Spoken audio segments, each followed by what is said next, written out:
So ayan, good afternoon. Nandito tayo ngayon sa garden. So natuwa lang ako sa mga flowers dito sa amin, sa aming bakuran. Ganito dito sa Sweden. Yung mga parang pinakabakod, mga halaman. Ayan. Ang ganda, 'di ba? So ayan, napaka-normal lang na to dito sa Sweden sa may mga garden. Ako, pag maglakad ka, nakakatuwang tingnan yung mga garden nila kasi ang daming mga flowers. Ayan. So, ang ganda, 'di ba? So, kaya natuwa lang ako. Nag-garden ako ngayon dito after ng school ni V. Kasi after namin nagmama time ni V, so, ano na siya, nagre-relax siya doon kumakain ng prutas habang nagbabasa ng libro. Buti na lang, mahilig magbasa ng libro ang anakis ko at na ano ko agad hanggat bata siya. At least, pag mga ganyang ganap siya, nakakaano tayo, nakakapag-garden at the same time, minsan, kaka-relax din. So, ayan. So, para sa akin, ang ganda, 'di ba? Dito sa garden ay nakakapagod na nakaka-relax. Alam mo ba 'yon? Yung ayun, ang ganda, 'di ba? Yung nakakapagod na nakaka-relax. Tama ba? Yes. Nakakapagod kasi or minsan nandiyan yung stress, iisipin mo yung mga gawain sa garden. Kailangan mong gawin kasi sino ba yung gagawa na to dito, 'di ba? Ako lang din, kami lang din. Si Habi naman pag nasa trabaho siya, yan. Tapos may online pa siya. Then ako din naman dito, work at home, hawak ko yung oras ko. But at the same time naman, ang daming gawain kasi all around si Inday. So, ayan ang life namin dito. So, wala kaming aasahan kundi mga sarili lang din namin. So, ayan, nagmamarites na rin ako habang tinutur ko kayo dito kasi tuwang-tuwa ako sa flowers. So, ayan, normal lang po dito. Sa Sweden yung may mga ganyan po flowers. So, ayan, ito yung garden ngayon. So, ayan, hindi ko alam kung damo to o bulaklak. Pero natutuwa ako, 'di ba? Parang gusto ko siyang bunutin, ipunin, tapos ipagsama-sama ko. 'Di ba? Parang bulaklak na rin. Kasi ang mahal din. So si Habi nung weekend nakatanim na siya ng mga cucumber dyan, mga gulay. Then ako naman doon kamatis. So yan, basta pag free time namin garden kami. So, ayan yung garden. Yung kakakat mo lang to 2 weeks ago, mataas na naman. Ang ano na naman, haba na naman. Then yung ating phone kasi nag-cut tayo dyan kanina, naggupit-gupit tayo. So, ito yung flowers din dito sa garden. Purple. So, yung puno na yan is para sa lamok. Then, ayan.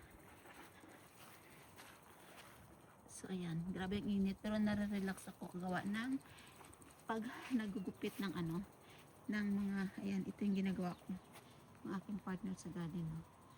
Nagugupit ako ng mga sa gilid-gilid ganyan, hindi ko pa natapos yung dito mag ano ka garden ka sa ilalim ng puno, tapos mahangin, malilim, para lang din ako nasa probinsya, yung kagandahan dito, nature. Then syempre ipakita ko rin ang yung flowers, ang dami niyan dati. So ito yung grabe, di ba? Ito yung ano ng garden. Yan. Yun yung mga stick ko. At least hindi nag-ano, madami yan nung kailan. Inunti-unti na natin. Nilalagay natin doon kasi nahakot yun. May sinampay tayo sa taas. So, ayan.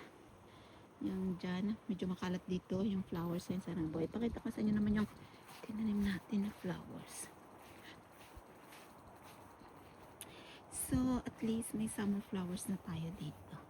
Hindi pa natapos itanim yan. Basta unti-unti, basta may time. Ang cute ng pagka-purple niya. So, ayan yung aming puno ng mansanas. Diyan ako nag-barbecue nung kailan. Then, ayun. Andun na rin, nagtanim na rin tayo ng kamatis. So, ayan. Medyo kalat-kalat dito sa garden. Yan. Oh. Yung mga tinanim namin sa loob, nilabas ko na yun. Ito ko lang nililipat. Little flowers na tayo dyan. So, ayan. Dito, gusto ko dito umupo. Nakaka-relax, malilim sa ilalim ng puno ng mansanas. So, ayan. 'Di ba? Minsan dun tayo. So, ayan. Nung kailan nandito yung mga friend ni V, my gosh, nakipaglaro ako sa kanila, napagod ako. Gustong gusto nila dyan. Dyan kami ipagkulitan sa kanila. Habulan, then kilitian yan.